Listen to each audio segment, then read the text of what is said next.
Hello, Anchor Point. My name is Brenda Maitke. This is my husband, Aaron Maitke.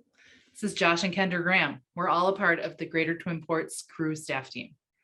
Yeah, so we want to share with you a little bit about the focus of our ministry and CRU. Basically, we exist to turn lost students and faculty into lifelong, Christ-centered, multiplying disciples.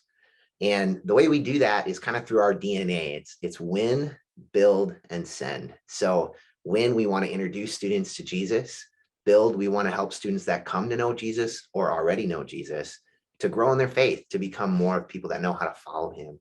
And send is we want each of those students to go out to their campuses or wherever they go after they end their time in college, living as a disciple sent by Christ. At our Portside local campuses, we do this through things like evangelism and sharing our faith with students on campus and training our student leaders to do the same, hosting community groups where students can come together to study the Bible. We do smaller group mentorship and discipleship with students, and then we offer things like conferences and retreats away from campus, as well as mission trip opportunities throughout the year.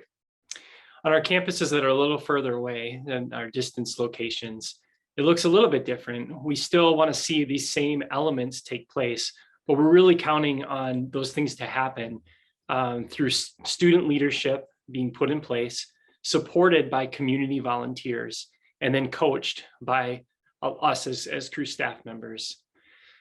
And so that's a little bit of what we do. And we want to invite you guys to pray for us and pray for our ministry. And really in three areas, we want you to pray for multiplying disciples. We want you to pray for new believers. We want to invite you to pray for volunteers as well. When it comes to multiplying disciples, we're regularly engaging with around 200 students and faculty from 10 different campuses throughout our area, Duluth, Superior, and the Greater Twin Ports.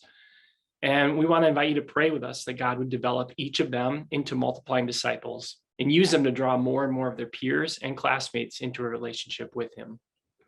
Yeah, and in the area of new believers, this year so far, we've seen 22 students make a decision to follow Jesus. Would you pray with us that God would establish them in their faith and help them to become people who know and follow him for a lifetime? Yeah, and finally, in the area of volunteers, we really need more committed volunteers to provide community support in the Iron Range, in Cloquet. Shout out to you guys in Cloquet, and in Ashland. And so we would love for you guys to pray with us that God would raise up more people in the community that want to be alongside us in our ministry. So thanks again, Anchor Point. We're so grateful that you guys choose to partner with us as one of your missionaries teams. And we're excited for what God is doing here in the Twin Ports.